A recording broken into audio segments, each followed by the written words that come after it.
수진아, 오늘만큼은 아무 말 하지 말고 웃어. 남편 민석 씨는 한정식집 주차장에서 제 손목을 잡고 그렇게 말했습니다. 차에서 내리기 직전이었습니다. 그의 손은 따뜻했지만 목소리는 차가웠습니다. 저는 왜 그런 말을 하느냐고 묻지 않았습니다. 그날이 시어머니 한복자 여사의 칠순 잔칫날이었고 시어머니가 친척들 앞에서 무슨 말을 할지 남편도 알고 있었기 때문입니다. 저는 손목을 빼며 음식이 든 보자기를 고쳐들었습니다. 새벽 4시 반부터 끓인 소고기 미역국과 녹두전, 잡채가 안에 들어 있었습니다. 식당에서 음식을 주문해 두었는데도 시어머니는 집에서 만든 음식이 있어야 정성이 보인다고 했습니다. 저는 전날 퇴근하자마자 녹두를 불리고 표고버섯을 손질했습니다. 잠은 3시간도 자지 못했습니다. 그런데 남편은 제 눈 밑의 그늘보다 제가 잔칫날 어떤 표정을 지을지를 더 걱정하고 있었습니다. 당신 어머니가 또 아이 얘기하실까봐 그러는 거야? 제가 묻자 그는 주차된 차들 사이로 시선을 돌렸습니다. 엄마도 오늘은 좋은 날이잖아. 당신이 조금만 참으면 돼. 저는 그 말을 들으며 웃을 뻔했습니다. 결혼한 지 7회가 되는 동안 남편이 제게 가장 많이 한 말이 바로 조금만 참으라는 말이었기 때문입니다. 첫 해에는 어머니가 손주를 기다려서 그러니 조금만 참으라고 했고, 셋째 해에는 치료가 힘들어도 조금만 더 참아보라고 했으며, 다섯째 해에는 친척들의 말은 금방 잊히니 참으라고 했습니다. 저는 늘 조금만 더 참으면 끝날 줄 알았습니다. 그러나 참는 동안 끝난 것은 모욕이 아니라 제 목소리였습니다. 식당 입구에서 시어머니는 자주색 한복에 진주 목걸이를 하고 손님들을 맞고 있었습니다. 제가 다가가자 시어머니는 제 얼굴보다 보자기부터 내려다 보았습니다. 녹두전은 넉넉히 했니? 네, 어머니. 미역국도 가져왔어요. 국까지 왜 해왔어? 몸도 성하지 않은 애가 괜히 무리하면 또 탈나지. 말만 들으면 저를 걱정하는 것 같았지만 옆에 있던 시고모가 곧바로 뜻을 알아들었습니다. 수진이는 아직도 병원 다니니? 시어머니가 한숨을 쉬었습니다. 다니기야 다니지. 그런데 애가 절실하지가 않아. 약 먹으면 속 쓰리다 하고 일 때문에 병원 시간도 못 맞춘다 하고 저는 입술을 다물었습니다. 지난 7년 동안 6군데 병원을 다녔고 2차례 자궁 조영수를 받았으며 호르몬 약을 먹다 부작용으로 응급실에 간 적도 있었습니다. 시아버지 간병을 하던 해에는 새벽 진료를 받고 병원으로 달려가 밤까지 보호자 의자에서 잤습니다. 그래도 시어머니에게 저는 절실하지 않은 여자였습니다. 남편은 제 뒤에 서서 휴대전화만 보고 있었습니다.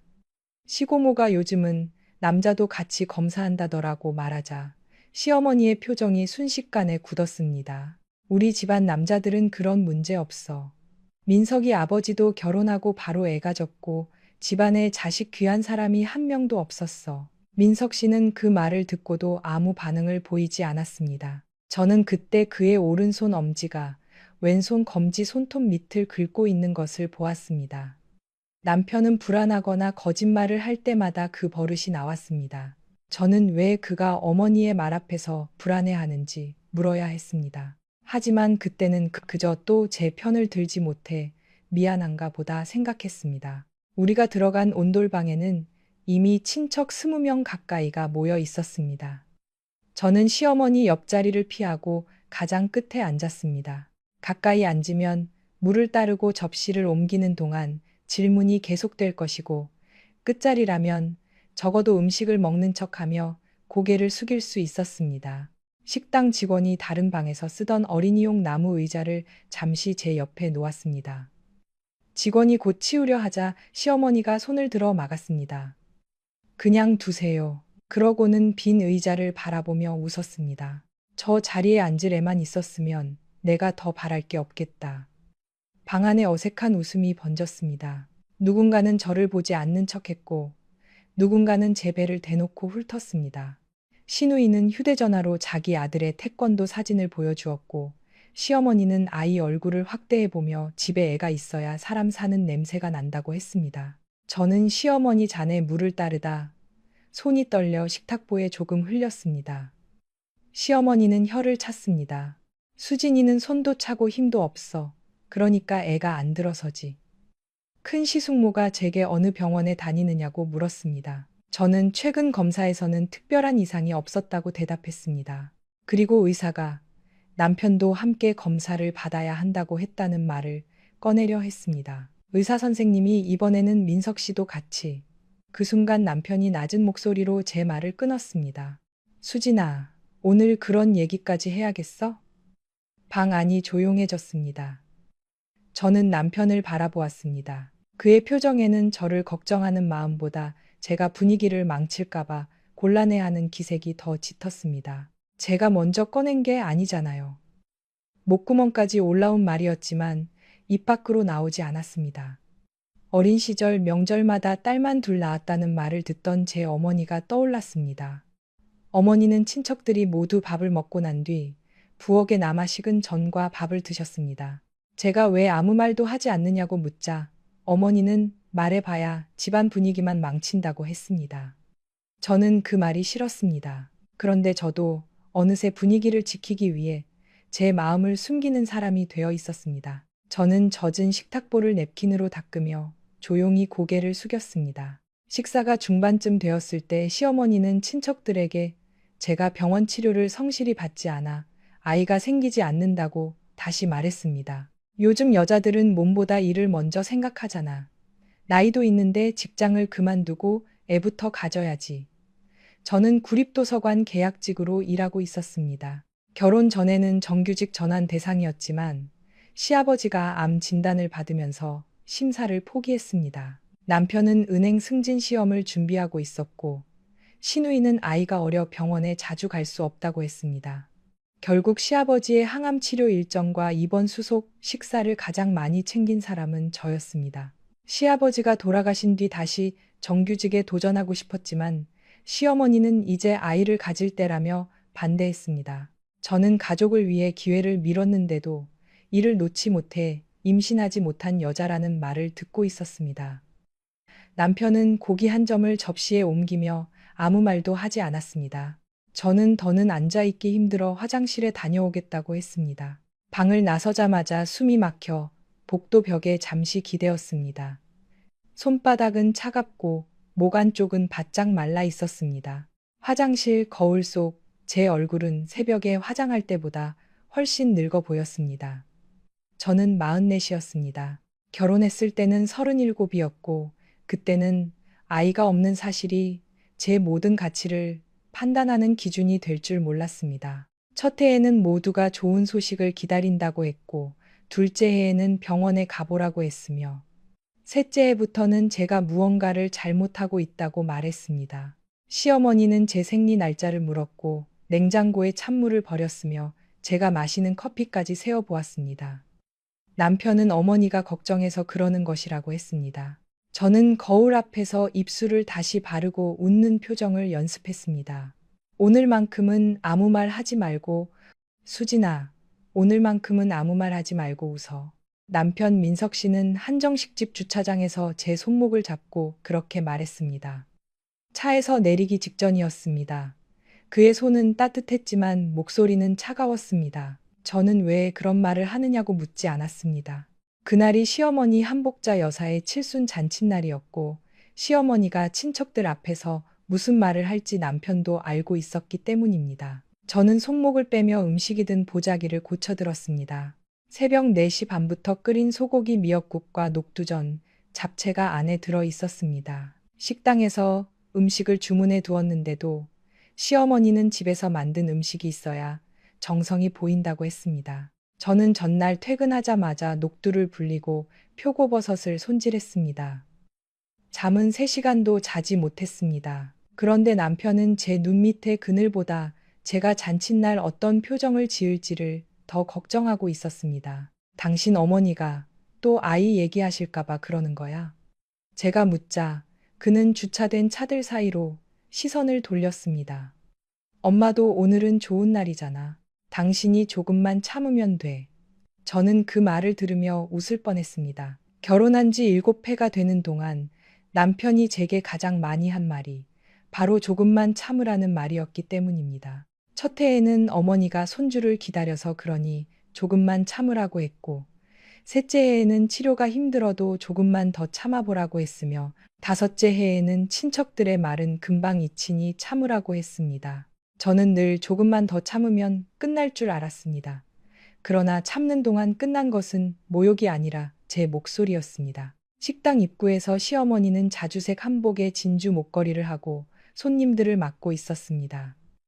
제가 다가가자 시어머니는 제 얼굴보다 보자기부터 내려다 보았습니다. 녹두전은 넉넉히 했니? 네, 어머니. 미역국도 가져왔어요.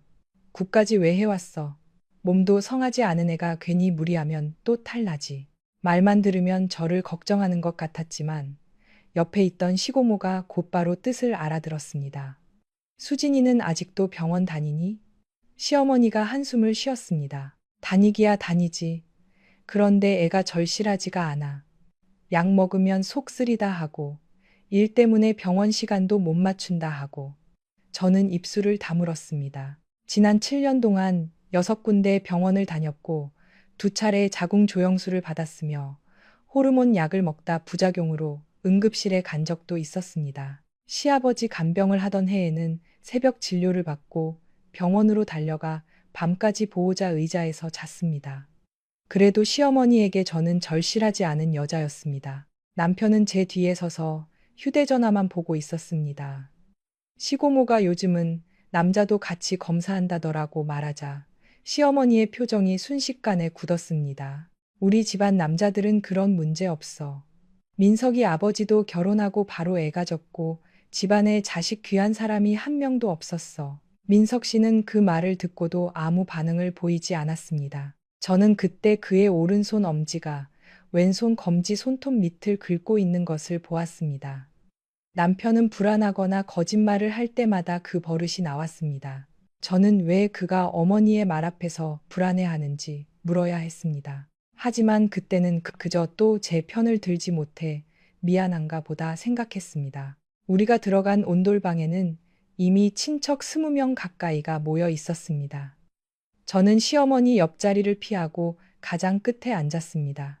가까이 앉으면 물을 따르고 접시를 옮기는 동안 질문이 계속될 것이고 끝자리라면 적어도 음식을 먹는 척하며 고개를 숙일 수 있었습니다. 식당 직원이 다른 방에서 쓰던 어린이용 나무 의자를 잠시 제 옆에 놓았습니다. 직원이 곧 치우려 하자 시어머니가 손을 들어 막았습니다. 그냥 두세요. 그러고는 빈 의자를 바라보며 웃었습니다. 저 자리에 앉을 애만 있었으면 내가 더 바랄 게 없겠다. 방 안에 어색한 웃음이 번졌습니다. 누군가는 저를 보지 않는 척했고 누군가는 제 배를 대놓고 훑었습니다. 시누이는 휴대전화로 자기 아들의 태권도 사진을 보여주었고 시어머니는 아이 얼굴을 확대해보며 집에 애가 있어야 사람 사는 냄새가 난다고 했습니다. 저는 시어머니 잔에 물을 따르다 손이 떨려 식탁보에 조금 흘렸습니다. 시어머니는 혀를 찼습니다. 수진이는 손도 차고 힘도 없어. 그러니까 애가 안 들어서지. 큰 시숙모가 제게 어느 병원에 다니느냐고 물었습니다. 저는 최근 검사에서는 특별한 이상이 없었다고 대답했습니다. 그리고 의사가 남편도 함께 검사를 받아야 한다고 했다는 말을 꺼내려 했습니다. 의사 선생님이 이번에는 민석 씨도 같이. 그 순간 남편이 낮은 목소리로 제 말을 끊었습니다. 수진아, 오늘 그런 얘기까지 해야겠어? 방 안이 조용해졌습니다. 저는 남편을 바라보았습니다. 그의 표정에는 저를 걱정하는 마음보다 제가 분위기를 망칠까봐 곤란해하는 기색이 더 짙었습니다. 제가 먼저 꺼낸 게 아니잖아요.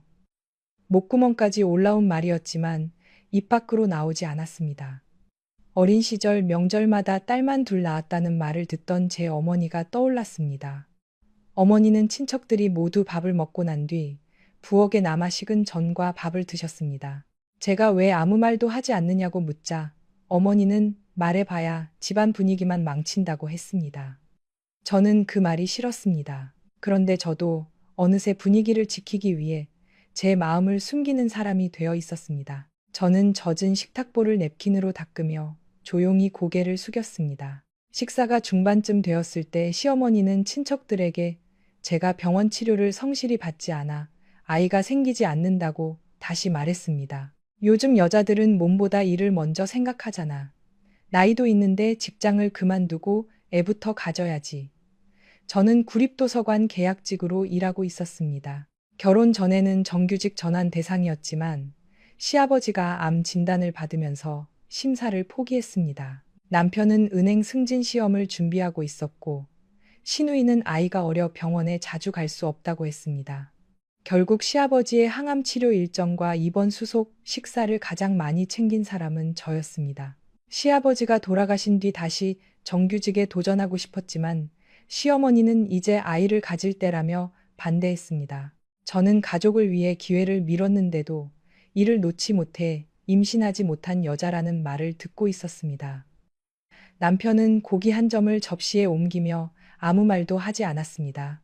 저는 더는 앉아있기 힘들어 화장실에 다녀오겠다고 했습니다. 방을 나서자마자 숨이 막혀 복도 벽에 잠시 기대었습니다. 손바닥은 차갑고 목 안쪽은 바짝 말라 있었습니다. 화장실 거울 속 제 얼굴은 새벽에 화장할 때보다 훨씬 늙어 보였습니다. 저는 44이었습니다. 결혼했을 때는 37이었고 그때는 아이가 없는 사실이 제 모든 가치를 판단하는 기준이 될 줄 몰랐습니다. 첫 해에는 모두가 좋은 소식을 기다린다고 했고 둘째 해에는 병원에 가보라고 했으며 셋째 해부터는 제가 무언가를 잘못하고 있다고 말했습니다. 시어머니는 제 생리 날짜를 물었고 냉장고에 찬물을 버렸으며 제가 마시는 커피까지 세어보았습니다. 남편은 어머니가 걱정해서 그러는 것이라고 했습니다. 저는 거울 앞에서 입술을 다시 바르고 웃는 표정을 연습했습니다. 오늘만큼은 아무 말 하지 말고 웃으라는 남편의 부탁을 지키기 위해서였습니다. 방으로 돌아가는 복도 모퉁이에서 시어머니와 마주쳤습니다. 시어머니는 핸드백을 열고 무언가를 찾고 있었습니다. 제가 가까이 가자 가방 입구를 급히 닫았지만 황갈색 서류봉투 하나가 반쯤 밖으로 나와 있었습니다. 푸른색 병원 로고 아래에 검은 글씨로 이름이 적혀 있었습니다. 저는 처음에는 시어머니의 검사 서류인 줄 알았습니다. 그런데 이름 끝에 두 글자가 분명히 민석이었습니다. 봉투 위쪽에는 세봄 비뇨의 학과라는 글자도 보였습니다. 어머니, 민석 씨 병원 갔었어요? 제가 묻자 시어머니의 손이 가방 손잡이를 꽉 움켜 쥐었습니다. 무슨 소리야? 봉투에 민석 씨 이름이 적혀 있어서요. 시어머니는 가방을 몸 뒤로 돌렸습니다. 내 혈압약 처방전이야. 보호자 이름을 적어 놓은 거겠지. 그런데 비뇨의 학과라고. 내가 잘못 봤어. 그녀의 대답이 너무 빨랐습니다. 저는 다시 물으려 했지만 시어머니는 제 어깨를 지나쳐 화장실로 들어갔습니다. 문이 닫힌 뒤에도 저는 그 자리에 서 있었습니다. 제가 정말 잘못 본 것일 수도 있었습니다. 그러나 왜 시어머니는 평범한 처방전 하나를 들킨 사람처럼 숨겼을까요? 왜 남편 이름으로 된 비뇨의학과 봉투를 시어머니가 가지고 있었을까요? 그 작은 봉투가 이상하게 마음에 걸렸습니다. 그때 저는 아직 몰랐습니다. 그 안에 적힌 날짜 하나가 제 결혼 생활의 시작부터 거짓이었다는 사실을 보여줄 줄은요. 집으로 돌아오는 차 안에서 남편은 운전에만 집중했습니다. 라디오에서는 주말 교통정보가 흘러나왔고 뒷좌석의 빈 음식통들이 커브를 돌 때마다 부딪혔습니다. 저는 한참 망설이다가 물었습니다. 당신 비뇨의학과 간 적 있어? 남편의 손이 운전대 위에서 아주 잠깐 멈췄습니다. 왜? 그는 병원에 간 적이 있는지 먼저 대답하지 않고 이유부터 물었습니다. 어머니 가방에서 당신 이름 적힌 봉투를 봤어. 세봄 비뇨의학과였던 것 같아. 남편은 앞차를 보며 짧게 한숨을 쉬었습니다. 회사 건강검진에서 염증 수치가 조금 높게 나와서 예전에 한 번 갔어. 별일 아니야. 언제? 기억 안 나. 꽤 됐어. 그런데 왜 그 서류를 어머니가 가지고 계셔? 보험 처리할 때 드렸나 보지. 그의 대답은 빨랐지만 눈은 한 번도 제 쪽으로 오지 않았습니다. 저는 남편이 사실을 말하고 있을 수도 있다고 생각했습니다. 정말 별일 아닐 수도 있었습니다. 의심하는 아내가 되고 싶지 않았고 남편의 몸에 문제가 있기를 바라는 사람은 더더욱 되고 싶지 않았습니다. 그래도 시어머니가 봉투를 감추던 손과 남편이 질문을 받자마자 굳어진 턱이 자꾸 떠올랐습니다. 저는 조심스럽게 물었습니다. 우리 둘이 같이 검사받으면 안 될까? 남편의 턱이 더 단단해졌습니다. 또 그 얘기야? 의사도 부부가 같이 확인해야 한다고 했잖아. 난 문제 없어. 검사를 해야 알지. 우리 집안에 그런 문제 있는 남자는 없어. 그 말은 시어머니가 조금 전 한 말과 똑같았습니다. 저는 창밖을 바라보았습니다. 차 안의 침묵이 너무 무거워. 조금만 더 말하면 우리가 돌아갈 집까지 무너질 것 같았습니다. 그때 저는 남편의 침묵을 우리 결혼을 지키려는 노력이라고 착각했습니다. 며칠 뒤 시어머니에게 전화가 왔습니다. 저는 도서관 자료실에서 반납된 책의 번호를 확인하고 있었습니다. 전화를 받자 인사도 없이 말씀하셨습니다. 다음 주 화요일 비워도 용하다는 한방병원 예약했어. 저는 책을 내려놓고 주위를 살폈습니다. 어머니, 지난달 검사에서는 이상이 없다고 했어요. 의사 선생님도 이제 민석 씨가 또 남편 검사 얘기니? 목소리가 갑자기 높아졌습니다. 옆자리 동료가 저를 바라보자 저는 자료실 안쪽으로 걸어갔습니다. 우리 아들은 건강해. 멀쩡한 사람을 왜 자꾸 환자로 만들려고 해. 저도 이제 너무 지쳐요. 제 입에서 그 말이 나오자 저 자신도 놀랐습니다. 시어머니는 잠시 조용했습니다. 저는 아주 잠깐 기대했습니다. 어쩌면 제 말을 처음으로 들었을지도 모른다고. 그러나 돌아온 말은 달랐습니다. 애 하나 가지는데 그 정도도 못 견디면 처음부터 우리 집 며느리 될 자격이 없었던 거야. 전화가 끊긴 뒤에도 저는 휴대전화를 귀에 댄 채 서 있었습니다. 화면이 어두워지며 제 얼굴이 비쳤습니다. 가족이 되는데 자격이 필요한 것이라면 지난 7해 동안 제가 시아버지의 병실을 지키고 시어머니의 생일상을 차리고 남편의 생활을 돌본 일은 무엇이었을까요? 아이가 없는 사람은 아무리 오래 한 식탁에 앉아도 끝내 남인 것일까요? 화요일 아침 저는 시어머니와 한방병원에 갔습니다. 대기실에서 그녀는 제가 결혼한 지 7년, 수진아, 오늘만큼은 아무 말 하지 말고 웃어. 남편 민석 씨는 한정식집 주차장에서 제 손목을 잡고 그렇게 말했습니다. 차에서 내리기 직전이었습니다. 그의 손은 따뜻했지만 목소리는 차가웠습니다. 저는 왜 그런 말을 하느냐고 묻지 않았습니다. 그날이 시어머니 한복자 여사의 칠순 잔칫날이었고 시어머니가 친척들 앞에서 무슨 말을 할지 남편도 알고 있었기 때문입니다. 저는 손목을 빼며 음식이 든 보자기를 고쳐들었습니다. 새벽 4시 반부터 끓인 소고기 미역국과 녹두전, 잡채가 안에 들어 있었습니다. 식당에서 음식을 주문해 두었는데도 시어머니는 집에서 만든 음식이 있어야 정성이 보인다고 했습니다. 저는 전날 퇴근하자마자 녹두를 불리고 표고버섯을 손질했습니다. 잠은 3시간도 자지 못했습니다. 그런데 남편은 제 눈 밑에 그늘보다 제가 잔칫날 어떤 표정을 지을지를 더 걱정하고 있었습니다. 당신 어머니가 또 아이 얘기하실까봐 그러는 거야? 제가 묻자 그는 주차된 차들 사이로 시선을 돌렸습니다. 엄마도 오늘은 좋은 날이잖아. 당신이 조금만 참으면 돼.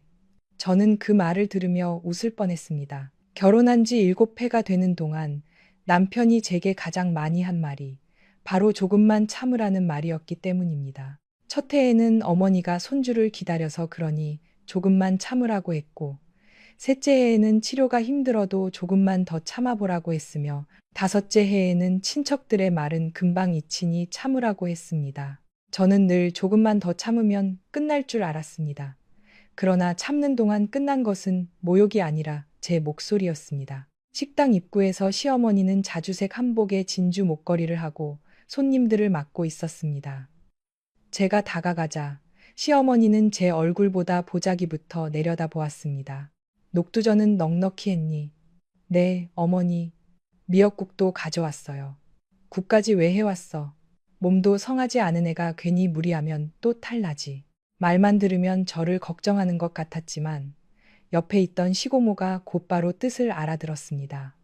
수진이는 아직도 병원 다니니? 시어머니가 한숨을 쉬었습니다. 다니기야 다니지. 그런데 애가 절실하지가 않아. 약 먹으면 속 쓰리다 하고 일 때문에 병원 시간도 못 맞춘다 하고 저는 입술을 다물었습니다. 지난 7년 동안 6군데 병원을 다녔고 2차례 자궁 조영술을 받았으며 호르몬 약을 먹다 부작용으로 응급실에 간 적도 있었습니다. 시아버지 간병을 하던 해에는 새벽 진료를 받고 병원으로 달려가 밤까지 보호자 의자에서 잤습니다. 그래도 시어머니에게 저는 절실하지 않은 여자였습니다. 남편은 제 뒤에 서서 휴대전화만 보고 있었습니다. 시고모가 요즘은 남자도 같이 검사한다더라고 말하자 시어머니의 표정이 순식간에 굳었습니다. 우리 집안 남자들은 그런 문제 없어. 민석이 아버지도 결혼하고 바로 애 가졌고 집안에 자식 귀한 사람이 한 명도 없었어. 민석 씨는 그 말을 듣고도 아무 반응을 보이지 않았습니다. 저는 그때 그의 오른손 엄지가 왼손 검지 손톱 밑을 긁고 있는 것을 보았습니다. 남편은 불안하거나 거짓말을 할 때마다 그 버릇이 나왔습니다. 저는 왜 그가 어머니의 말 앞에서 불안해하는지 물어야 했습니다. 하지만 그때는 그저 또 제 편을 들지 못해 미안한가 보다 생각했습니다. 우리가 들어간 온돌방에는 이미 친척 20명 가까이가 모여 있었습니다. 저는 시어머니 옆자리를 피하고 가장 끝에 앉았습니다. 가까이 앉으면 물을 따르고 접시를 옮기는 동안 질문이 계속될 것이고 끝자리라면 적어도 음식을 먹는 척하며 고개를 숙일 수 있었습니다. 식당 직원이 다른 방에서 쓰던 어린이용 나무 의자를 잠시 제 옆에 놓았습니다. 직원이 곧 치우려 하자 시어머니가 손을 들어 막았습니다. 그냥 두세요. 그러고는 빈 의자를 바라보며 웃었습니다. 저 자리에 앉을 애만 있었으면 내가 더 바랄 게 없겠다. 방 안에 어색한 웃음이 번졌습니다. 누군가는 저를 보지 않는 척했고 누군가는 제 배를 대놓고 훑었습니다. 시누이는 휴대전화로 자기 아들의 태권도 사진을 보여주었고 시어머니는 아이 얼굴을 확대해보며 집에 애가 있어야 사람 사는 냄새가 난다고 했습니다. 저는 시어머니 잔에 물을 따르다 손이 떨려 식탁보에 조금 흘렸습니다. 시어머니는 혀를 찼습니다. 수진이는 손도 차고 힘도 없어. 그러니까 애가 안 들어서지. 큰 시숙모가 제게 어느 병원에 다니느냐고 물었습니다. 저는 최근 검사에서는 특별한 이상이 없었다고 대답했습니다. 그리고 의사가 남편도 함께 검사를 받아야 한다고 했다는 말을 꺼내려 했습니다. 의사 선생님이 이번에는 민석 씨도 같이. 그 순간 남편이 낮은 목소리로 제 말을 끊었습니다. 수진아, 오늘 그런 얘기까지 해야겠어? 방 안이 조용해졌습니다. 저는 남편을 바라보았습니다. 그의 표정에는 저를 걱정하는 마음보다 제가 분위기를 망칠까봐 곤란해하는 기색이 더 짙었습니다. 제가 먼저 꺼낸 게 아니잖아요. 목구멍까지 올라온 말이었지만 입 밖으로 나오지 않았습니다. 어린 시절 명절마다 딸만 둘 낳았다는 말을 듣던 제 어머니가 떠올랐습니다. 어머니는 친척들이 모두 밥을 먹고 난 뒤 부엌에 남아 식은 전과 밥을 드셨습니다. 제가 왜 아무 말도 하지 않느냐고 묻자 어머니는 말해봐야 집안 분위기만 망친다고 했습니다. 저는 그 말이 싫었습니다. 그런데 저도 어느새 분위기를 지키기 위해 제 마음을 숨기는 사람이 되어 있었습니다. 저는 젖은 식탁보를 냅킨으로 닦으며 조용히 고개를 숙였습니다. 식사가 중반쯤 되었을 때 시어머니는 친척들에게 제가 병원 치료를 성실히 받지 않아 아이가 생기지 않는다고 다시 말했습니다. 요즘 여자들은 몸보다 일을 먼저 생각하잖아. 나이도 있는데 직장을 그만두고 애부터 가져야지. 저는 구립도서관 계약직으로 일하고 있었습니다. 결혼 전에는 정규직 전환 대상이었지만 시아버지가 암 진단을 받으면서 심사를 포기했습니다. 남편은 은행 승진 시험을 준비하고 있었고 시누이는 아이가 어려 병원에 자주 갈 수 없다고 했습니다. 결국 시아버지의 항암 치료 일정과 입원 수속 식사를 가장 많이 챙긴 사람은 저였습니다. 시아버지가 돌아가신 뒤 다시 정규직에 도전하고 싶었지만 시어머니는 이제 아이를 가질 때라며 반대했습니다. 저는 가족을 위해 기회를 미뤘는데도 이를 놓지 못해 임신하지 못한 여자라는 말을 듣고 있었습니다. 남편은 고기 한 점을 접시에 옮기며 아무 말도 하지 않았습니다. 저는 더는 앉아있기 힘들어 화장실에 다녀오겠다고 했습니다. 방을 나서자마자 숨이 막혀 복도 벽에 잠시 기대었습니다. 손바닥은 차갑고 목 안쪽은 바짝 말라 있었습니다. 화장실 거울 속 제 얼굴은 새벽에 화장할 때보다 훨씬 늙어 보였습니다. 저는 44이었습니다.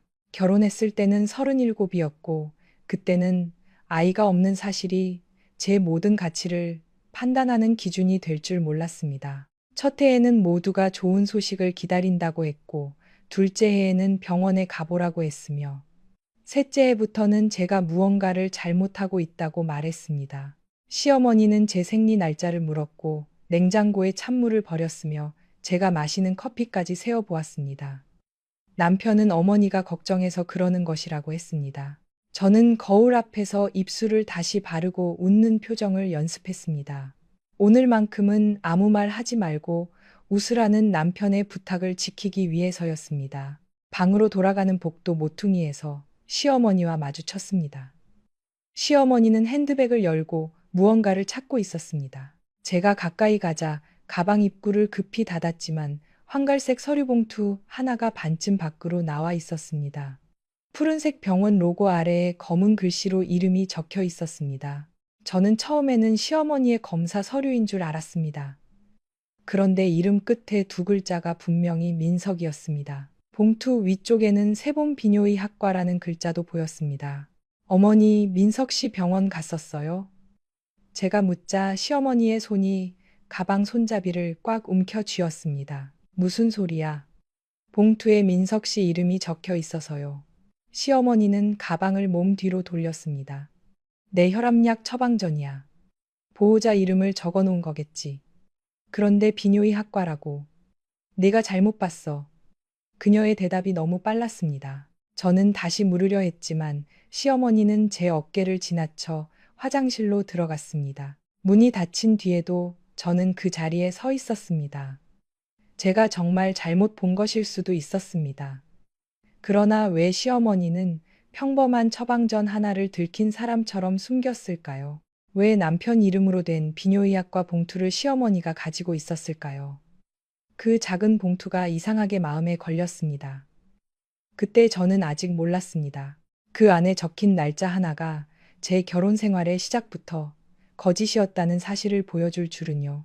집으로 돌아오는 차 안에서 남편은 운전에만 집중했습니다. 라디오에서는 주말 교통정보가 흘러나왔고 뒷좌석의 빈 음식통들이 커브를 돌 때마다 부딪혔습니다. 저는 한참 망설이다가 물었습니다. 당신 비뇨의학과 간 적 있어? 남편의 손이 운전대 위에서 아주 잠깐 멈췄습니다. 왜?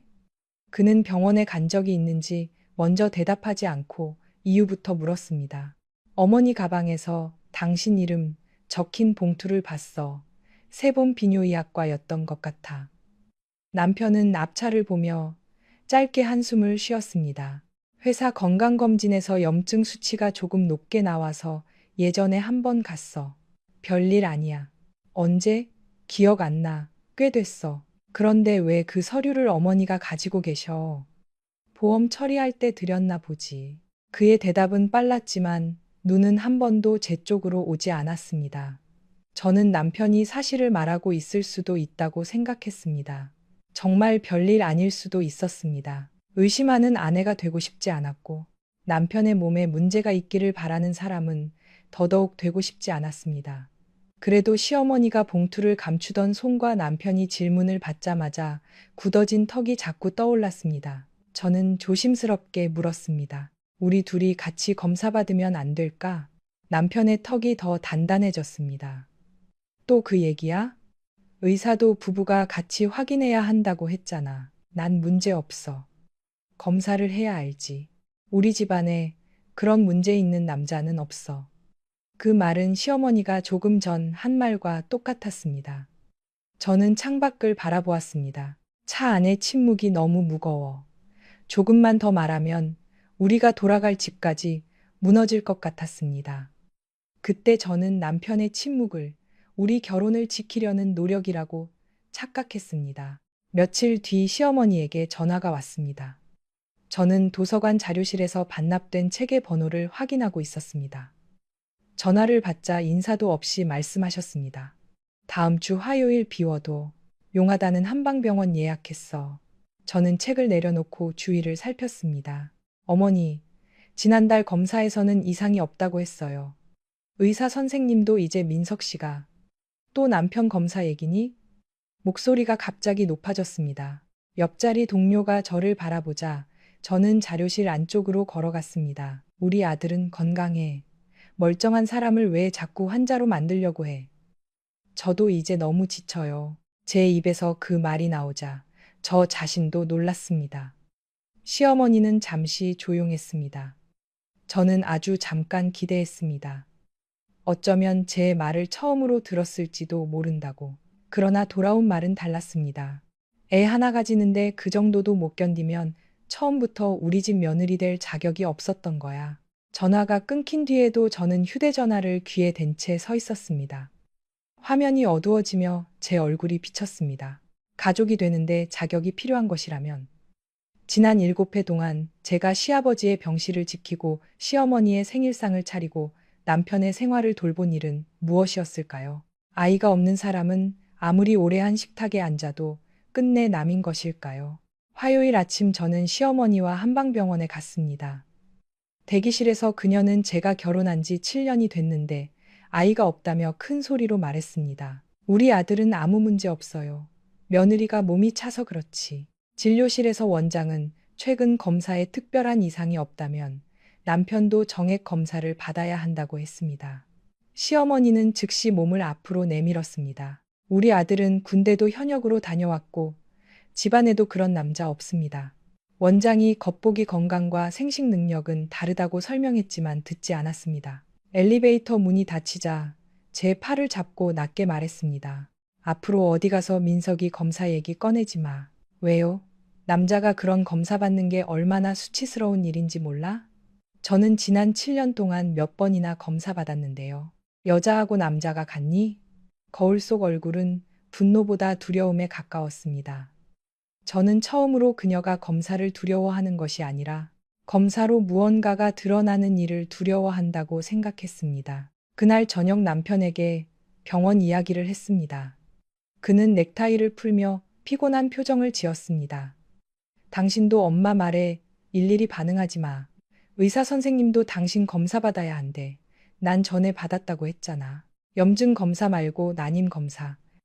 남편은 셔츠 단추를 풀던 손을 멈췄습니다. 그런 검사까지 꼭 해야 해? 왜 그렇게 싫어해? 남자 입장에서는 불편할 수 있잖아. 저는 불편하지 않아서 검사 받은 줄 알아? 제 목소리가 조금 높아졌습니다.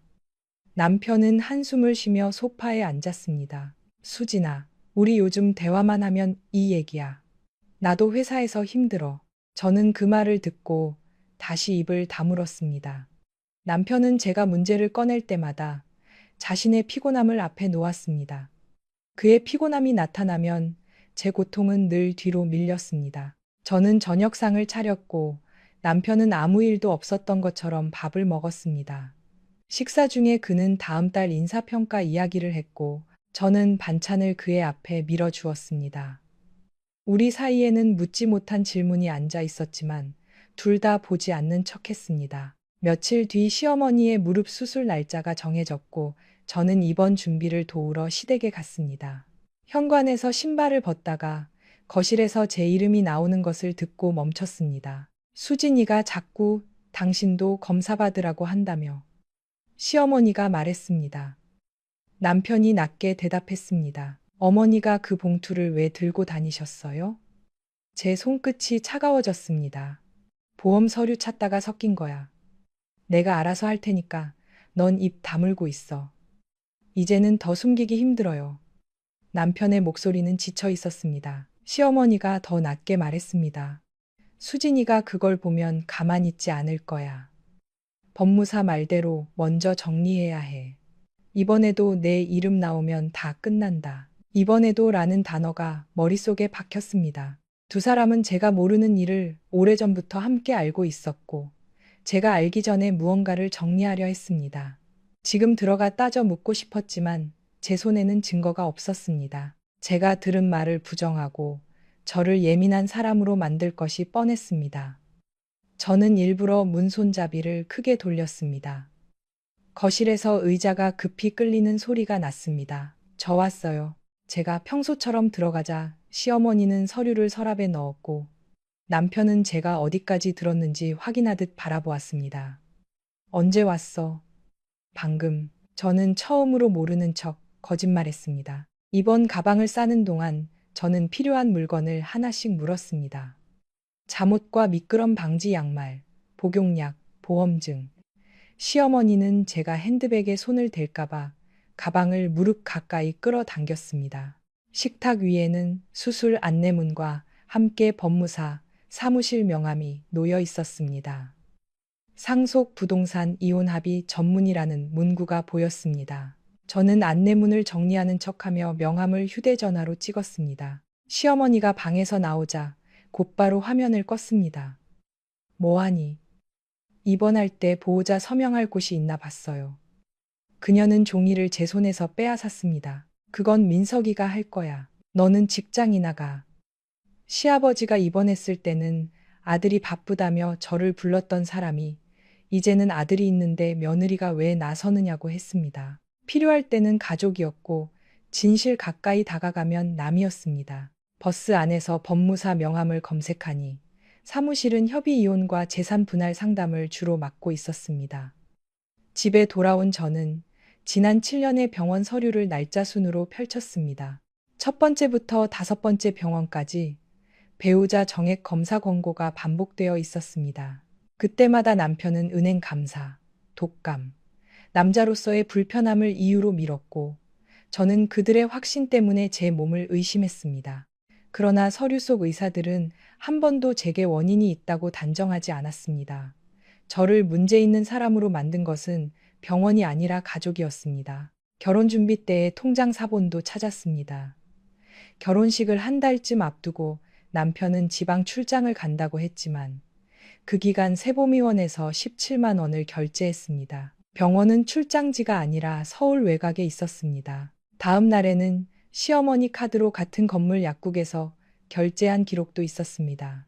두 사람은 결혼 전에 함께 병원에 갔을 가능성이 컸습니다. 저는 노트를 꺼내 사실과 의심을 나누어 적었습니다. 결혼 전 비뇨의학과 방문, 시어머니 동행, 감춰진 봉투, 법무사 상담, 배우자 검사 거부. 마지막 줄에는 이렇게 썼습니다. 두 사람은 결혼 전에 무엇을 알고 있었나? 다음 날 남편은 제가 좋아하던 밤 케이크를 사들고 일찍 왔습니다. 주말에 여행을 가자며 웃었지만 제가 법무사 이야기를 꺼내자 미소가 사라졌습니다. 당신 어머니랑 법무사 만났어? 상가 계약 때문이겠지. 내 이름 나오면 뭐가 끝나는 거야? 그의 오른손 엄지가 왼손 손톱 밑을 긁다가 멈췄습니다. 어머니가 그러셨잖아. 이번에도 당신 이름 나오면 다 끝난다고. 남편의 얼굴에서 핏기가 빠졌습니다. 저는 지금이라도 사실을 말해주기를 기다렸습니다. 그러나 그는 긴 한숨을 쉬고 말했습니다. 수진아, 당신 요즘 아이 문제 때문에 너무 예민해졌어. 그 순간 알았습니다. 남편은 진실을 말할 생각이 없었습니다. 제가 진실을 묻는 행위 자체를 문제로 만들려 하고 있었습니다. 그날 밤 남편이 샤워하는 동안 휴대전화 진동이 울렸습니다. 식탁 위에 놓인 화면에 시어머니의 메시지가 잠깐 나타났습니다. 서류는 내가 보관할 테니 내 방에 있는 봉투부터 치워. 화면은 곧 어두워졌지만 문장은 머릿속에 그대로 남았습니다. 남편의 방에 또 다른 봉투가 있었습니다. 저는 당장 서재로 들어가 찾고 싶었지만 움직이지 않았습니다. 남편이 욕실에서 나왔을 때 저는 설거지를 하고 있었습니다. 그는 제 뒷모습을 한동안 바라보다가 아무 말 없이 방으로 들어갔습니다. 잠시 뒤 서랍이 열리고 닫히는 소리가 났습니다. 저는 문을 잠그고 손에 묻은 거품을 바라보았습니다. 두 사람은 제가 모르는 동안 서류를 옮기고 있었고 법무사를 만나 무언가를 준비하고 있었습니다. 그리고 남편은 제가 이상한 사람이 되도록 만들고 있었습니다. 저는 젖은 손으로 노트의 마지막 줄 아래에 문장 하나를 더 적었습니다. 이제 말보다 서류를 믿어야 한다. 그때는 아직 몰랐습니다. 제가 찾게 될 봉투 안에는 단순한 검사 결과만 들어있는 것이 아니었습니다. 그 안에는 결혼 전부터 시작된 거짓말과 앞으로 저를 가족 밖으로 밀어내기 위해 준비한 또 다른 서류가 함께 이어져 있었습니다. 다음 날 아침, 저는 마지막으로 수진아, 오늘만큼은 아무 말 하지 말고 웃어. 남편 민석 씨는 한정식집 주차장에서 제 손목을 잡고 그렇게 말했습니다. 차에서 내리기 직전이었습니다. 그의 손은 따뜻했지만 목소리는 차가웠습니다. 저는 왜 그런 말을 하느냐고 묻지 않았습니다. 그날이 시어머니 한복자 여사의 칠순 잔칫날이었고 시어머니가 친척들 앞에서 무슨 말을 할지 남편도 알고 있었기 때문입니다. 저는 손목을 빼며 음식이든 보자기를 고쳐들었습니다. 새벽 4시 반부터 끓인 소고기 미역국과 녹두전, 잡채가 안에 들어 있었습니다. 식당에서 음식을 주문해 두었는데도 시어머니는 집에서 만든 음식이 있어야 정성이 보인다고 했습니다. 저는 전날 퇴근하자마자 녹두를 불리고 표고버섯을 손질했습니다. 잠은 3시간도 자지 못했습니다. 그런데 남편은 제 눈 밑에 그늘보다 제가 잔칫날 어떤 표정을 지을지를 더 걱정하고 있었습니다. 당신 어머니가 또 아이 얘기하실까봐 그러는 거야? 제가 묻자 그는 주차된 차들 사이로 시선을 돌렸습니다. 엄마도 오늘은 좋은 날이잖아. 당신이 조금만 참으면 돼.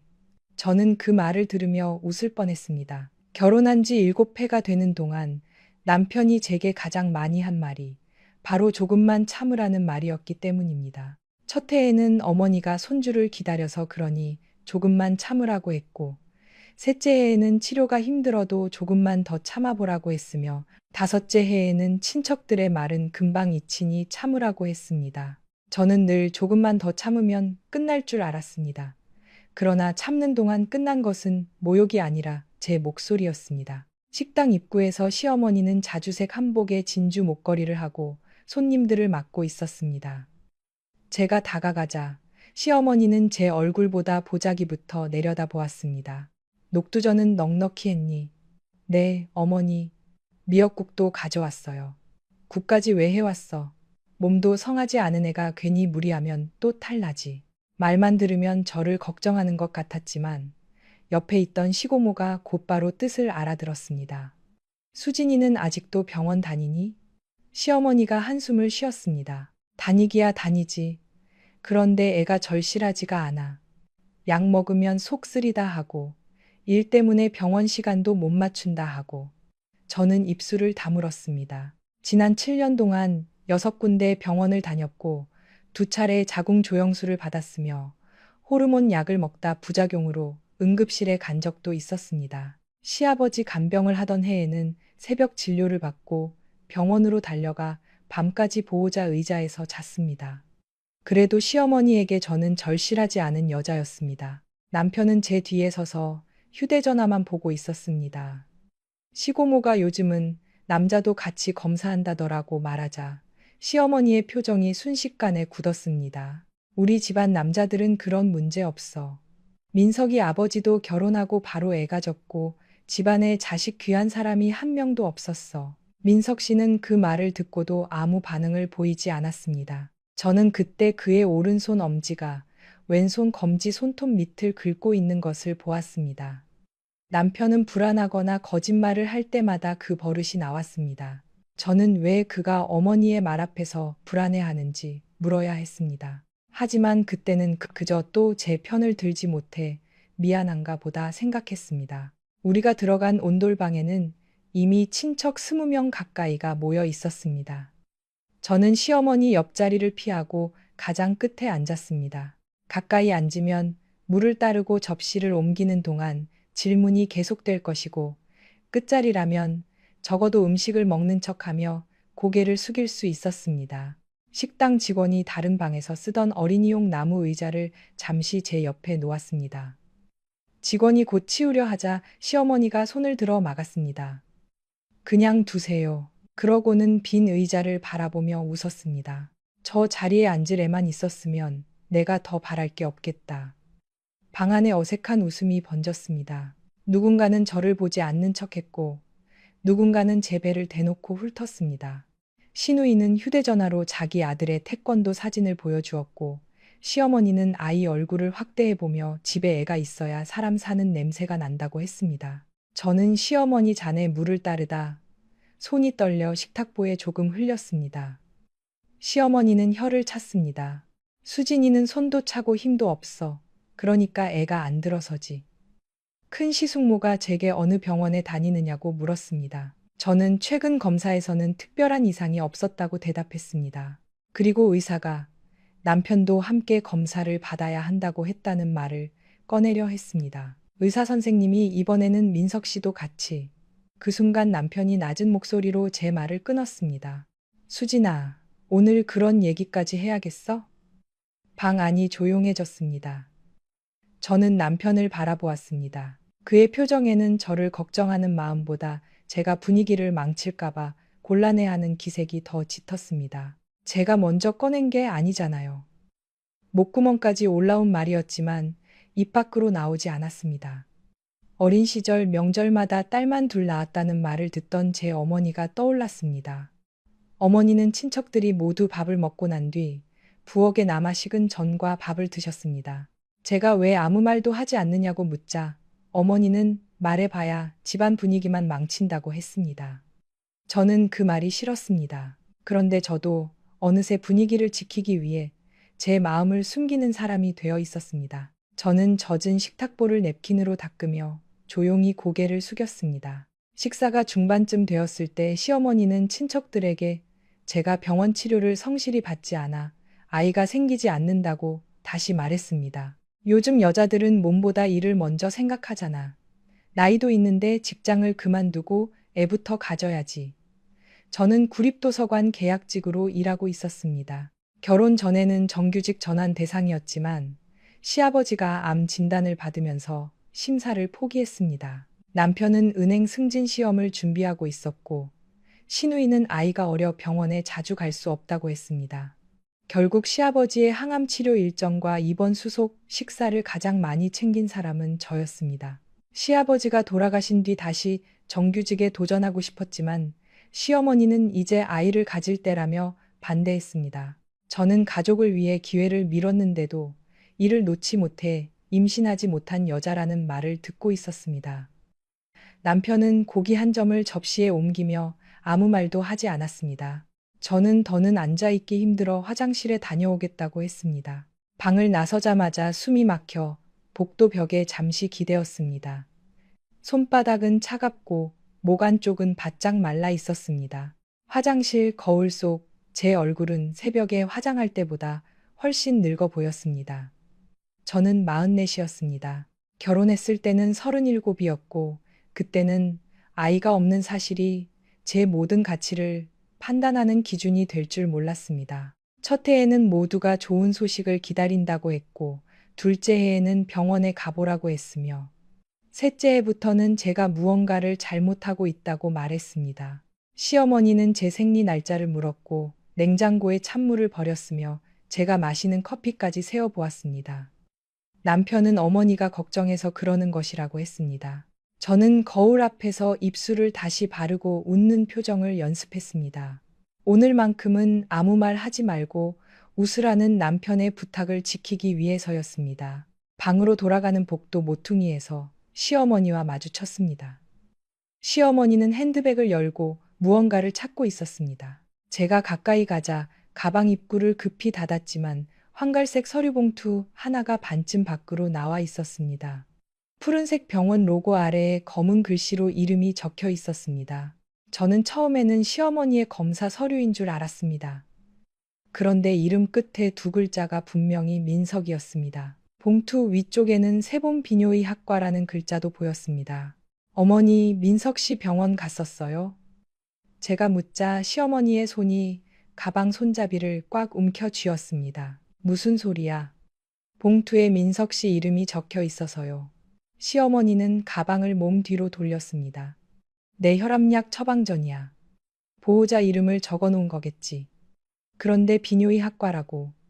내가 잘못 봤어.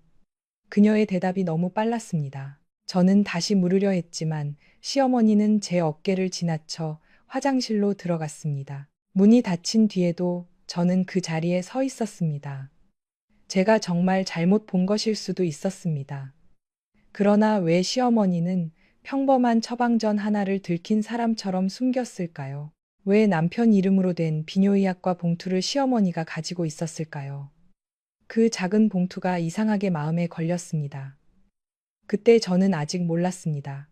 그 안에 적힌 날짜 하나가 제 결혼 생활의 시작부터 거짓이었다는 사실을 보여줄 줄은요. 집으로 돌아오는 차 안에서 남편은 운전에만 집중했습니다. 라디오에서는 주말 교통정보가 흘러나왔고 뒷좌석의 빈 음식통들이 커브를 돌 때마다 부딪혔습니다. 저는 한참 망설이다가 물었습니다. 당신 비뇨의학과 간 적 있어? 남편의 손이 운전대 위에서 아주 잠깐 멈췄습니다. 왜? 그는 병원에 간 적이 있는지 먼저 대답하지 않고 이유부터 물었습니다. 어머니 가방에서 당신 이름 적힌 봉투를 봤어. 세봄 비뇨의학과였던 것 같아. 남편은 앞차를 보며 짧게 한숨을 쉬었습니다. 회사 건강검진에서 염증 수치가 조금 높게 나와서 예전에 한 번 갔어. 별일 아니야. 언제? 기억 안 나. 꽤 됐어. 그런데 왜 그 서류를 어머니가 가지고 계셔? 보험 처리할 때 드렸나 보지. 그의 대답은 빨랐지만 눈은 한 번도 제 쪽으로 오지 않았습니다. 저는 남편이 사실을 말하고 있을 수도 있다고 생각했습니다. 정말 별일 아닐 수도 있었습니다. 의심하는 아내가 되고 싶지 않았고 남편의 몸에 문제가 있기를 바라는 사람은 더더욱 되고 싶지 않았습니다. 그래도 시어머니가 봉투를 감추던 손과 남편이 질문을 받자마자 굳어진 턱이 자꾸 떠올랐습니다. 저는 조심스럽게 물었습니다. 우리 둘이 같이 검사받으면 안 될까? 남편의 턱이 더 단단해졌습니다. 또 그 얘기야? 의사도 부부가 같이 확인해야 한다고 했잖아. 난 문제 없어. 검사를 해야 알지. 우리 집안에 그런 문제 있는 남자는 없어. 그 말은 시어머니가 조금 전 한 말과 똑같았습니다. 저는 창밖을 바라보았습니다. 차 안의 침묵이 너무 무거워. 조금만 더 말하면 우리가 돌아갈 집까지 무너질 것 같았습니다. 그때 저는 남편의 침묵을 우리 결혼을 지키려는 노력이라고 착각했습니다. 며칠 뒤 시어머니에게 전화가 왔습니다. 저는 도서관 자료실에서 반납된 책의 번호를 확인하고 있었습니다. 전화를 받자 인사도 없이 말씀하셨습니다. 다음 주 화요일 비워도 용하다는 한방병원 예약했어. 저는 책을 내려놓고 주위를 살폈습니다. 어머니, 지난달 검사에서는 이상이 없다고 했어요. 의사 선생님도 이제 민석 씨가 또 남편 검사 얘기니? 목소리가 갑자기 높아졌습니다. 옆자리 동료가 저를 바라보자 저는 자료실 안쪽으로 걸어갔습니다. 우리 아들은 건강해. 멀쩡한 사람을 왜 자꾸 환자로 만들려고 해. 저도 이제 너무 지쳐요. 제 입에서 그 말이 나오자 저 자신도 놀랐습니다. 시어머니는 잠시 조용했습니다. 저는 아주 잠깐 기대했습니다. 어쩌면 제 말을 처음으로 들었을지도 모른다고. 그러나 돌아온 말은 달랐습니다. 애 하나 가지는데 그 정도도 못 견디면 처음부터 우리 집 며느리 될 자격이 없었던 거야. 전화가 끊긴 뒤에도 저는 휴대전화를 귀에 댄 채 서 있었습니다. 화면이 어두워지며 제 얼굴이 비쳤습니다. 가족이 되는데 자격이 필요한 것이라면 지난 7회 동안 제가 시아버지의 병실을 지키고 시어머니의 생일상을 차리고 남편의 생활을 돌본 일은 무엇이었을까요? 아이가 없는 사람은 아무리 오래 한 식탁에 앉아도 끝내 남인 것일까요? 화요일 아침 저는 시어머니와 한방병원에 갔습니다. 대기실에서 그녀는 제가 결혼한 지 7년이 됐는데 아이가 없다며 큰 소리로 말했습니다. 우리 아들은 아무 문제 없어요. 며느리가 몸이 차서 그렇지. 진료실에서 원장은 최근 검사에 특별한 이상이 없다면 남편도 정액 검사를 받아야 한다고 했습니다. 시어머니는 즉시 몸을 앞으로 내밀었습니다. 우리 아들은 군대도 현역으로 다녀왔고 집안에도 그런 남자 없습니다. 원장이 겉보기 건강과 생식 능력은 다르다고 설명했지만 듣지 않았습니다. 엘리베이터 문이 닫히자 제 팔을 잡고 낮게 말했습니다. 앞으로 어디 가서 민석이 검사 얘기 꺼내지 마. 왜요? 남자가 그런 검사 받는 게 얼마나 수치스러운 일인지 몰라? 저는 지난 7년 동안 몇 번이나 검사 받았는데요. 여자하고 남자가 같니? 거울 속 얼굴은 분노보다 두려움에 가까웠습니다. 저는 처음으로 그녀가 검사를 두려워하는 것이 아니라 검사로 무언가가 드러나는 일을 두려워한다고 생각했습니다. 그날 저녁 남편에게 병원 이야기를 했습니다. 그는 넥타이를 풀며 피곤한 표정을 지었습니다. 당신도 엄마 말에 일일이 반응하지 마. 의사 선생님도 당신 검사 받아야 한대. 난 전에 받았다고 했잖아. 염증 검사 말고 난임 검사. 남편은 셔츠 단추를 풀던 손을 멈췄습니다. 그런 검사까지 꼭 해야 해? 왜 그렇게 싫어해? 남자 입장에서는 불편할 수 있잖아. 저는 불편하지 않아서 검사 받은 줄 알아? 제 목소리가 조금 높아졌습니다. 남편은 한숨을 쉬며 소파에 앉았습니다. 수진아, 우리 요즘 대화만 하면 이 얘기야. 나도 회사에서 힘들어. 저는 그 말을 듣고 다시 입을 다물었습니다. 남편은 제가 문제를 꺼낼 때마다 자신의 피곤함을 앞에 놓았습니다. 그의 피곤함이 나타나면 제 고통은 늘 뒤로 밀렸습니다. 저는 저녁상을 차렸고 남편은 아무 일도 없었던 것처럼 밥을 먹었습니다. 식사 중에 그는 다음 달 인사평가 이야기를 했고 저는 반찬을 그의 앞에 밀어주었습니다. 우리 사이에는 묻지 못한 질문이 앉아 있었지만 둘 다 보지 않는 척 했습니다. 며칠 뒤 시어머니의 무릎 수술 날짜가 정해졌고 저는 입원 준비를 도우러 시댁에 갔습니다. 현관에서 신발을 벗다가 거실에서 제 이름이 나오는 것을 듣고 멈췄습니다. 수진이가 자꾸 당신도 검사 받으라고 한다며 시어머니가 말했습니다. 남편이 낮게 대답했습니다. 어머니가 그 봉투를 왜 들고 다니셨어요? 제 손끝이 차가워졌습니다. 보험 서류 찾다가 섞인 거야. 내가 알아서 할 테니까 넌 입 다물고 있어. 이제는 더 숨기기 힘들어요. 남편의 목소리는 지쳐 있었습니다. 시어머니가 더 낮게 말했습니다. 수진이가 그걸 보면 가만히 있지 않을 거야. 법무사 말대로 먼저 정리해야 해. 이번에도 내 이름 나오면 다 끝난다. 이번에도 라는 단어가 머릿속에 박혔습니다. 두 사람은 제가 모르는 일을 오래전부터 함께 알고 있었고, 제가 알기 전에 무언가를 정리하려 했습니다. 지금 들어가 따져 묻고 싶었지만 제 손에는 증거가 없었습니다. 제가 들은 말을 부정하고 저를 예민한 사람으로 만들 것이 뻔했습니다. 저는 일부러 문손잡이를 크게 돌렸습니다. 거실에서 의자가 급히 끌리는 소리가 났습니다. 저 왔어요. 제가 평소처럼 들어가자 시어머니는 서류를 서랍에 넣었고 남편은 제가 어디까지 들었는지 확인하듯 바라보았습니다. 언제 왔어? 방금. 저는 처음으로 모르는 척 거짓말했습니다. 이번 가방을 싸는 동안 저는 필요한 물건을 하나씩 물었습니다. 잠옷과 미끄럼 방지 양말, 복용약, 보험증. 시어머니는 제가 핸드백에 손을 댈까봐 가방을 무릎 가까이 끌어당겼습니다. 식탁 위에는 수술 안내문과 함께 법무사 사무실 명함이 놓여 있었습니다.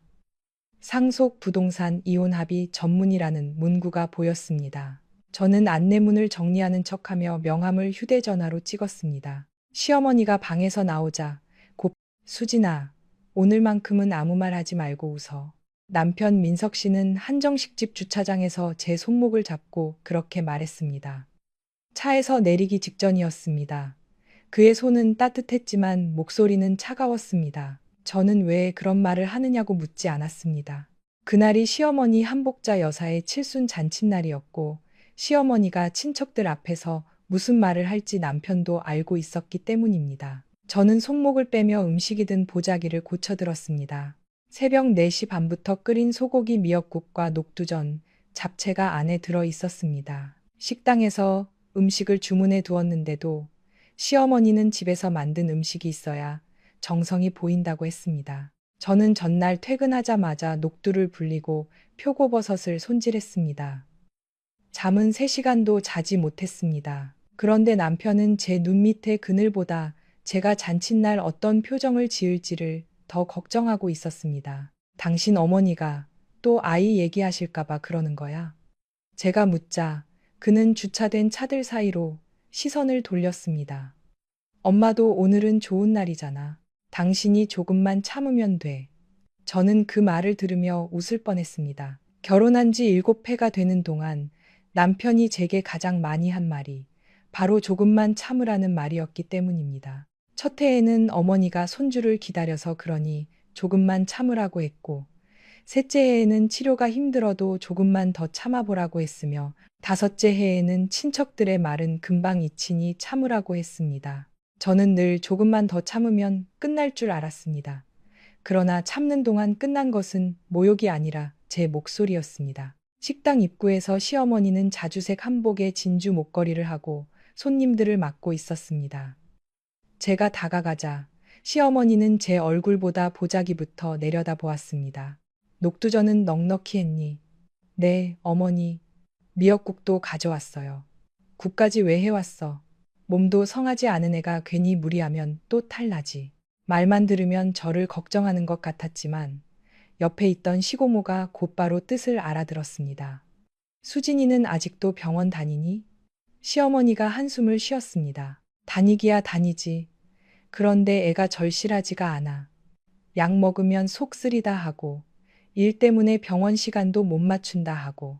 저는 입술을 다물었습니다. 지난 7년 동안 6군데 병원을 다녔고 2차례 자궁 조영수를 받았으며 호르몬 약을 먹다 부작용으로 응급실에 간 적도 있었습니다. 시아버지 간병을 하던 해에는 새벽 진료를 받고 병원으로 달려가 밤까지 보호자 의자에서 잤습니다.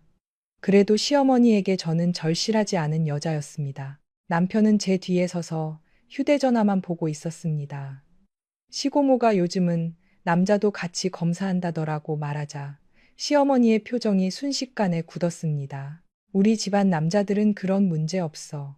민석이 아버지도 결혼하고 바로 애 가졌고 집안에 자식 귀한 사람이 한 명도 없었어. 민석 씨는 그 말을 듣고도 아무 반응을 보이지 않았습니다. 저는 그때 그의 오른손 엄지가 왼손 검지 손톱 밑을 긁고 있는 것을 보았습니다. 남편은 불안하거나 거짓말을 할 때마다 그 버릇이 나왔습니다.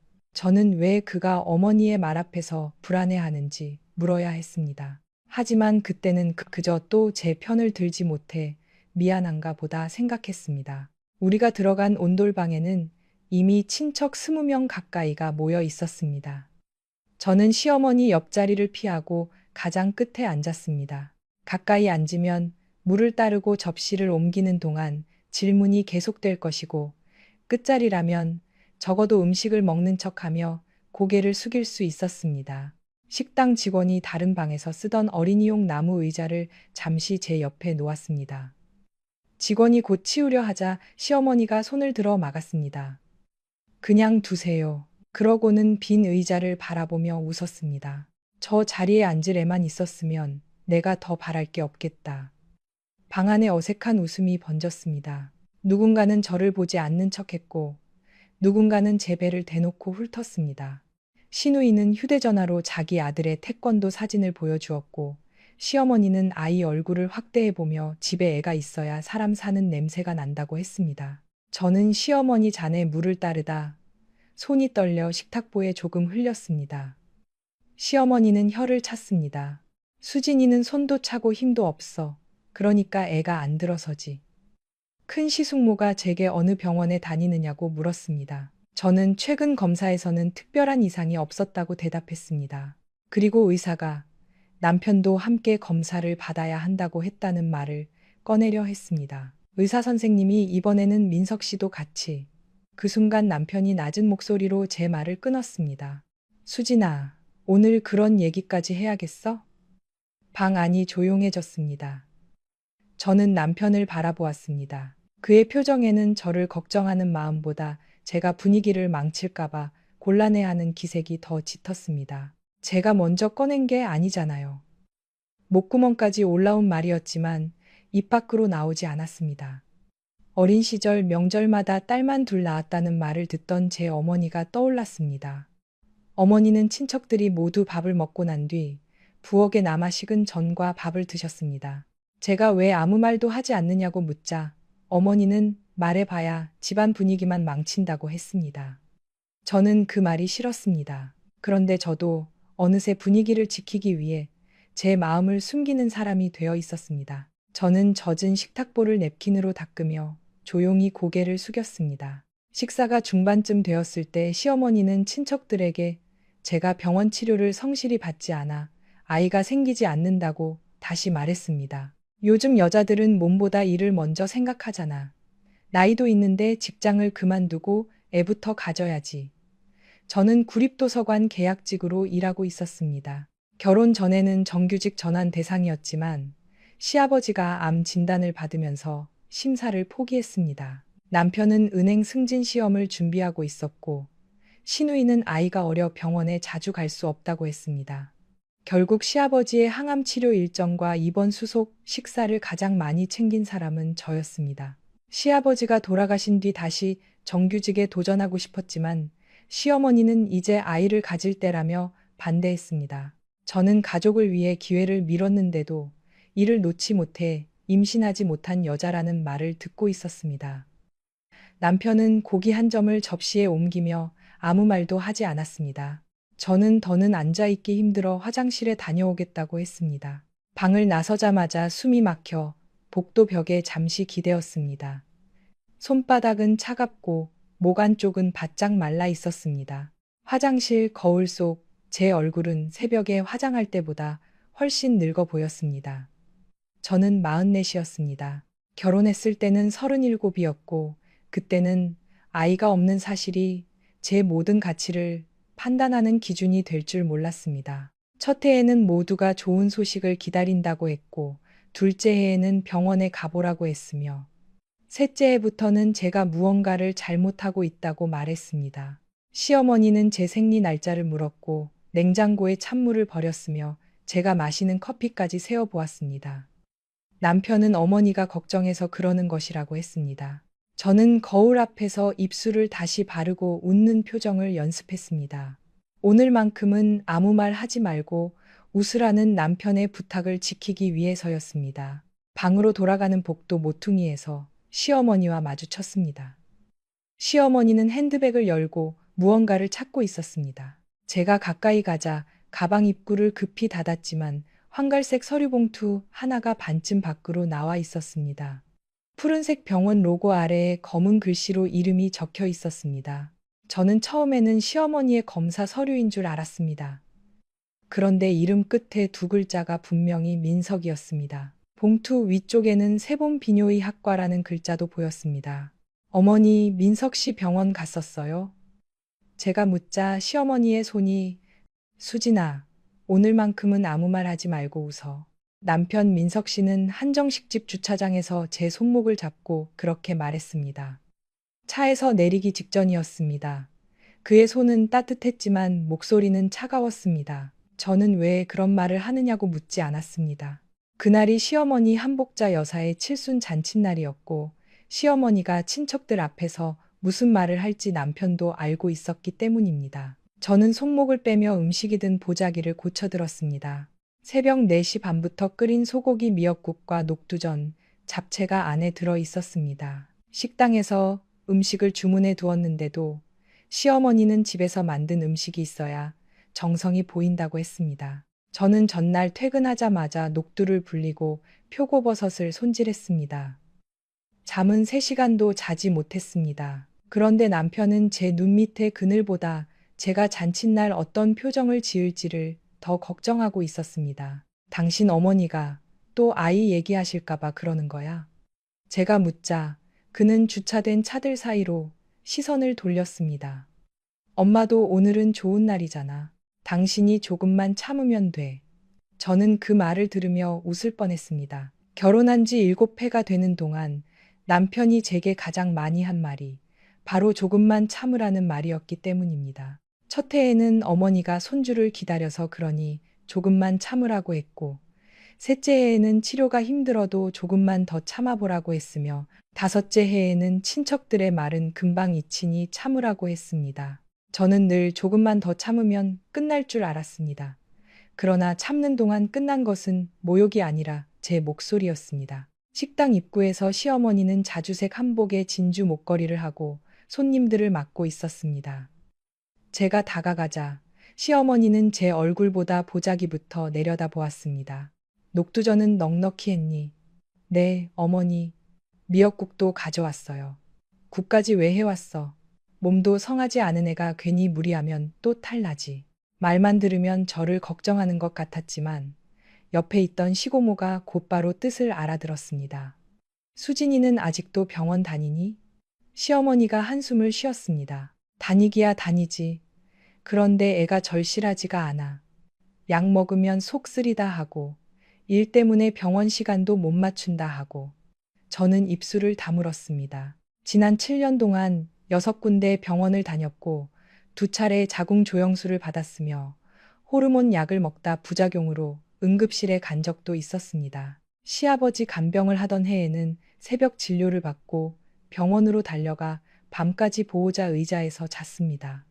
그래도 시어머니에게 저는 절실하지 않은 여자였습니다. 남편은 제 뒤에 서서 휴대전화만 보고 있었습니다.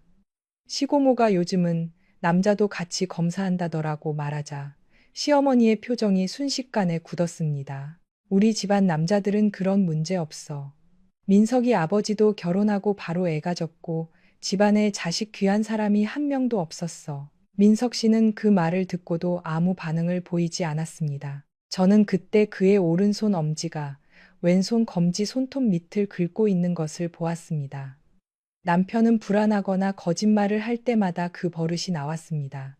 저는 왜 그가 어머니의 말 앞에서 불안해하는지 물어야 했습니다. 하지만 그때는 그저 또 제 편을 들지 못해 미안한가 보다 생각했습니다. 우리가 들어간 온돌방에는 이미 친척 20명 가까이가 모여 있었습니다. 저는 시어머니 옆자리를 피하고 가장 끝에 앉았습니다. 가까이 앉으면 물을 따르고 접시를 옮기는 동안 질문이 계속될 것이고 끝자리라면 적어도 음식을 먹는 척하며 고개를 숙일 수 있었습니다. 식당 직원이 다른 방에서 쓰던 어린이용 나무 의자를 잠시 제 옆에 놓았습니다. 직원이 곧 치우려 하자 시어머니가 손을 들어 막았습니다. 그냥 두세요. 그러고는 빈 의자를 바라보며 웃었습니다. 저 자리에 앉을 애만 있었으면 내가 더 바랄 게 없겠다. 방 안에 어색한 웃음이 번졌습니다. 누군가는 저를 보지 않는 척했고 누군가는 제 배를 대놓고 훑었습니다. 시누이는 휴대전화로 자기 아들의 태권도 사진을 보여주었고 시어머니는 아이 얼굴을 확대해보며 집에 애가 있어야 사람 사는 냄새가 난다고 했습니다. 저는 시어머니 잔에 물을 따르다 손이 떨려 식탁보에 조금 흘렸습니다. 시어머니는 혀를 찼습니다. 수진이는 손도 차고 힘도 없어. 그러니까 애가 안 들어서지. 큰 시숙모가 제게 어느 병원에 다니느냐고 물었습니다. 저는 최근 검사에서는 특별한 이상이 없었다고 대답했습니다. 그리고 의사가 남편도 함께 검사를 받아야 한다고 했다는 말을 꺼내려 했습니다. 의사 선생님이 이번에는 민석 씨도 같이. 그 순간 남편이 낮은 목소리로 제 말을 끊었습니다. 수진아, 오늘 그런 얘기까지 해야겠어? 방 안이 조용해졌습니다.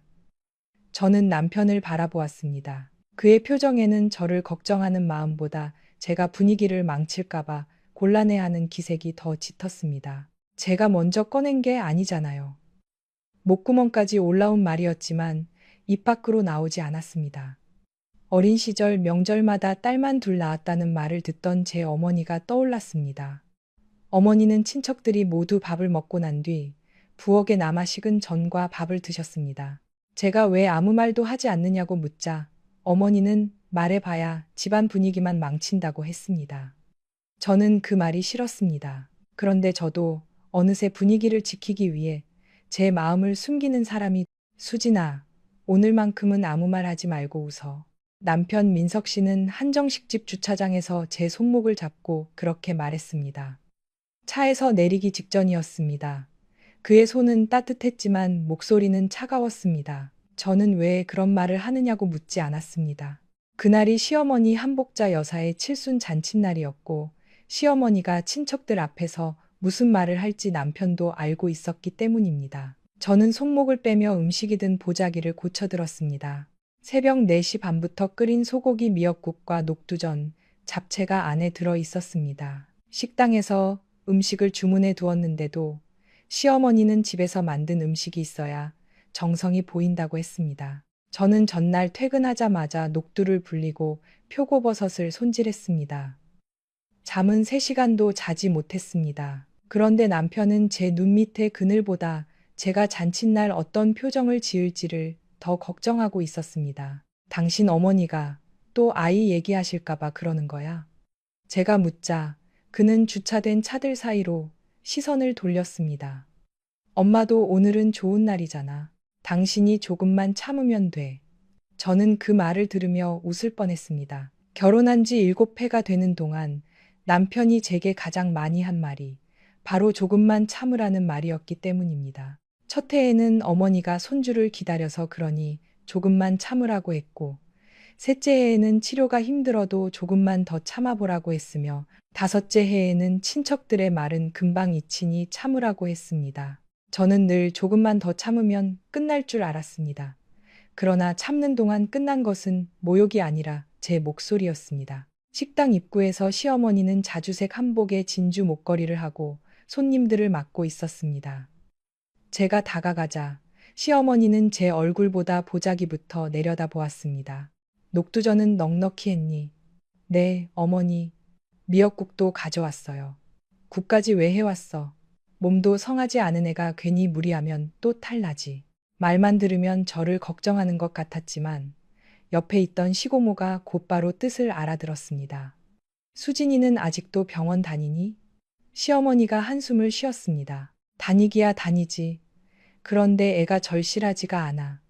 약 먹으면 속 쓰리다 하고 일 때문에 병원 시간도 못 맞춘다 하고 저는 입술을 다물었습니다. 지난 7년 동안 6군데 병원을 다녔고 2차례 자궁 조영수를 받았으며 호르몬 약을 먹다 부작용으로 응급실에 간 적도 있었습니다. 시아버지 간병을 하던 해에는 새벽 진료를 받고 병원으로 달려가 밤까지 보호자 의자에서 잤습니다. 그래도 시어머니에게 저는 절실하지 않은 여자였습니다. 남편은 제 뒤에 서서 휴대전화만 보고 있었습니다. 시고모가 요즘은 남자도 같이 검사한다더라고 말하자 시어머니의 표정이 순식간에 굳었습니다. 우리 집안 남자들은 그런 문제 없어. 민석이 아버지도 결혼하고 바로 애 가졌고 집안에 자식 귀한 사람이 한 명도 없었어. 민석 씨는 그 말을 듣고도 아무 반응을 보이지 않았습니다. 저는 그때 그의 오른손 엄지가 왼손 검지 손톱 밑을 긁고 있는 것을 보았습니다. 남편은 불안하거나 거짓말을 할 때마다 그 버릇이 나왔습니다. 저는 왜 그가 어머니의 말 앞에서 불안해하는지 물어야 했습니다. 하지만 그때는 그저 또 제 편을 들지 못해 미안한가 보다 생각했습니다. 우리가 들어간 온돌방에는 이미 친척 20명 가까이가 모여 있었습니다. 저는 시어머니 옆자리를 피하고 가장 끝에 앉았습니다. 가까이 앉으면 물을 따르고 접시를 옮기는 동안 질문이 계속될 것이고 끝자리라면 적어도 음식을 먹는 척하며 고개를 숙일 수 있었습니다. 식당 직원이 다른 방에서 쓰던 어린이용 나무 의자를 잠시 제 옆에 놓았습니다. 직원이 곧 치우려 하자 시어머니가 손을 들어 막았습니다. 그냥 두세요. 그러고는 빈 의자를 바라보며 웃었습니다. 저 자리에 앉을 애만 있었으면 내가 더 바랄 게 없겠다. 방 안에 어색한 웃음이 번졌습니다. 누군가는 저를 보지 않는 척했고 누군가는 제 배를 대놓고 훑었습니다.